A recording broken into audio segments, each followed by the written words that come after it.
আজি মই তোমালোকক সপ্তম শ্ৰেণী বিষয় গণিত অধ্যায় 1 সংখ্যাৰ পৰিচয় খণ্ড সংখ্যা ইন্ট্ৰডাকশ্যন অফ নাম্বাৰছ ইন্টিজাৰ্ছৰ বিষয়ে ক'বলৈ ওলাইছোঁ।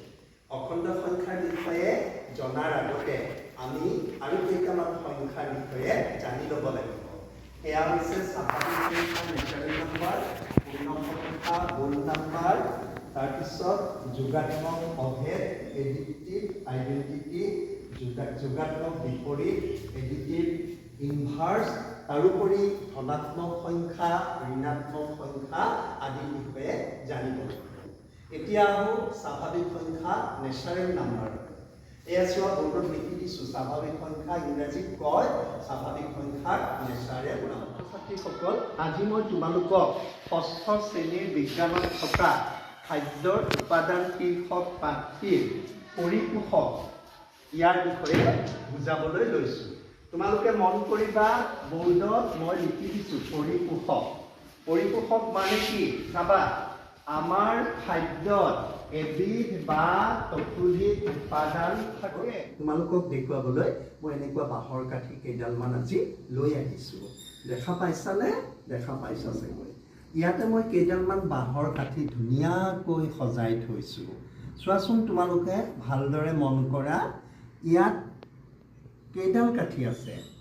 এডাল কাঠি। এই এডাল কাঠিৰ কাৰণে মই ইয়াতে তোমালোকলৈ কি লিখি আনিছোঁ? এক। আৰু ইয়াত এইটো কি আছে? এডাল কাঠি। ইয়াতে এক বুলি লিখিছোঁ। দেখা পাইছা? এইবাৰ চোৱা, এইবাৰ ইয়াতে কেইডাল কাঠি আছে? ইয়াতে এডাল আৰু এডাল, দুডাল, হয়নে? এই দুডাল কাঠিৰ কাৰণে ইয়াতে কি লিখিছোঁ? 2। ইয়াতে এডাল কাঠি, দুডাল কাঠি, ইয়াতে কি লিখিছোঁ? 2। দেখা পাইছানে? পাইছা চাগৈ। ইয়াতে চোৱা, ইয়াতে কেইডাল কাঠি আছে? এডাল, দুডাল, তিনিডাল। এই তিনিডাল কাঠিৰ কাৰণে মই ইয়াতে কি লিখিছোঁ? 3। এডাল কাঠি, দুডাল কাঠি, তিনিডাল কাঠি, 3 বুলি আকৌ ইয়াতে লিখিছোঁ। এইবাৰ চাবা, ইয়াত কেইডাল আছে? এডাল, দুডাল, তিনিডাল, 4ডাল, হয়নে? এই 4ডাল কাঠিৰ কাৰণে ইয়াতে কি লিখিছোঁ? 4। ইয়াতে এডাল কাঠি, দুডাল কাঠি, তিনিডাল কাঠি, 4ডাল কাঠি। নমস্কাৰ মৰমৰ ছাত্ৰ ছাত্ৰীসকল, তোমালোক নিশ্চয় ভালে আছা। এই বন্ধৰ সময়ছোৱাত তোমালোকে চাগৈ ঘৰত খুব ভালদৰে পঢ়া শুনা কৰিছা। ছাত্ৰ ছাত্ৰীসকলে জীৱ আৰু জড়ৰ বিষয়ে পঢ়িছা। জীৱই কিছুমান মৌলিক কাম সমাধা কৰে যিবোৰ জড় পদাৰ্থই কৰিব নোৱাৰে। জীৱদেহৰ কিছুমান অংগই কামবোৰ সম্পাদন কৰে আৰু এই অংগৰ মৌলিক গঠনৰ এককেই হৈছে কোষ।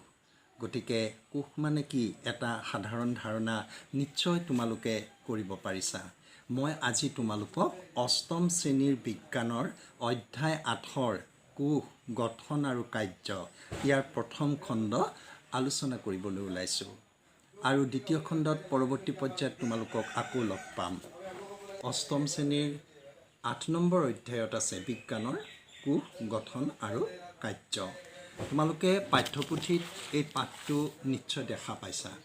এয়া বিভিন্ন ধৰণৰ ছবিও তোমালোকক পাঠ্যপুথিত বৰ সুন্দৰকৈ দিছে। আচলতে এই পাঠ্যপুথিখন খুব সুন্দৰ আৰু পাঠ্যপুথিত সকলো কথাই তন্নতন্নকৈ দিয়া আছে। তোমালোকে যদি ভালদৰে অধ্যয়ন কৰা আৰু তোমালোকে যদি পঢ়ি উঠি খুব ভালদৰে চিন্তা কৰা প্ৰতিটো দফা পাঠ্যপুথিৰ, তেতিয়াহ'লে নিজে নিজে বুজি পাবা। আৰু এই পাঠটো জীৱবিজ্ঞানৰ অন্তৰ্গত। গতিকে জীৱবিজ্ঞানৰ পাঠবিলাক তোমালোকে পঢ়ি পেলাই নিজে বুজি পোৱাৰ চেষ্টা কৰিব লাগে। আৰু ইয়াত থকা ছবিবোৰ কেৱল চাই থলেই নহ'ব, ছবিবিলাক তোমালোকে আঁকিবলৈ যত্ন কৰিব লাগিব। সুপ্ৰভাত মৰমৰ ছাত্ৰ ছাত্ৰীসকল। Good morning dear students. ফেলিছে কৈছিল, নিজকে নিয়ন্ত্ৰণ কৰিব নোৱাৰা মানুহ নিজৰ বাবে আৰু সকলোৰে বাবে বিপদ। Felis said, a person who cannot control himself is a danger to himself and everyone else. আজি 2023 চনৰ 8 ডিচেম্বৰ। গ্ৰেগৰিয়ান বৰ্ষপঞ্জী অনুসৰি আজি বছৰটোৰ ৩৪২ সংখ্যক দিন। বছৰটো শেষ হ'বলৈ আজিৰ এই দিনৰ পৰা মুঠ ২৩টা দিন বাকী আছে। Today is the 8th December of 2023. December 8th is the 342 day of the Gregorian calendar. There are 23 days remaining until the end of the year. আজিৰ দিনটোৰ উল্লেখযোগ্য ঘটনাৱলী 2021 চনৰ আজিৰ দিনটোতে কাইলৈৰ দিনটো আমাৰ হ'ব নামৰ অসমীয়া কবিতা পুথিৰ বাবে সনন্ত কাটিলৈ আৰু বড়ো ভাষাৰ চুটিগল্পৰ সংকলন দৌনছে লামা গ্ৰন্থৰ বাবে ঋতুৰাজ বসুমতাৰীলৈ সাহিত্য অকাডেমী বঁটা ঘোষণা কৰা হয়। Today's highlight. In 1969 on this day, the Government of India announces the establishment of the Bongaigaon Refinery and Petrochemical Project. In 2018 on this day, the Sahitya Academy announced Sahitya Academy Award for Sonanta Kati for his book of Assamese poems, Kailor Dintu Amar Hobo. On the same day, the Sahitya Academy announced the Sahitya Academy Award to Rituraj Bosumotari for his collection of short stories in Boru language, Donse Lama. 1901 চনৰ আজিৰ দিনটোতে American চলচ্চিত্ৰ প্ৰযোজক আৰু পৰিচালক Walt ডিজনীৰ জন্ম হৈছিল। 1913 চনৰ আজিৰ দিনটোতে অসমীয়া শিশু সাহিত্যিক আৰু কবি আজলী তৰা নেওগৰ জন্ম হৈছিল। In 1901, American film producer and director Walt Disney was born. Ajoli Tora Neuk, Assamese children's writer and poet, was born in 1913 on this day. 1950 চনৰ আজিৰ দিনটোতে ভাৰতীয় দাৰ্শনিক কবি আৰু যোগগুৰু অৰবিন্দ ঘোষৰ মৃত্যু হৈছিল। 2016 চনৰ আজিৰ তাৰিখতে ভাৰতীয় অভিনেত্ৰী আৰু ৰাজনীতিবিদ জয়া ললিতাৰ মৃত্যু হৈছিল। বড়ো সাহিত্য সভাৰ প্ৰাক্তন সভাপতি ব্ৰজেন্দ্ৰ কুমাৰ ব্ৰহ্মৰ 2019 চনৰ আজিৰ দিনটোতে মৃত্যু হৈছিল। On this day in 1950, Aurobindo Ghosh, Indian philosopher, poet, and yoga teacher, died. In 2016, on this day, Indian actress and politician Joya Lolita passed away. Brajendra Kumar Brahma, former president of Boru Sahitya Sabha, died in 2019 on this day.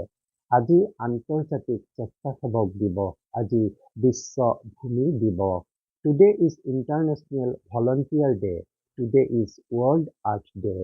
আজি মই তোমালোকক আন্তৰ্জাতিক স্বেচ্ছাসেৱক দিৱসৰ বিষয়ে চমুকৈ দুআষাৰমান ক'ব বিচাৰিছো। ৰাষ্ট্ৰসংঘৰ সাধাৰণ পৰিষদৰ নিৰ্দেশ অনুসৰি প্ৰতি বছৰে 5 ডিচেম্বৰত আন্তৰ্জাতিক স্বেচ্ছাসেৱক দিৱস পালন কৰা হয়।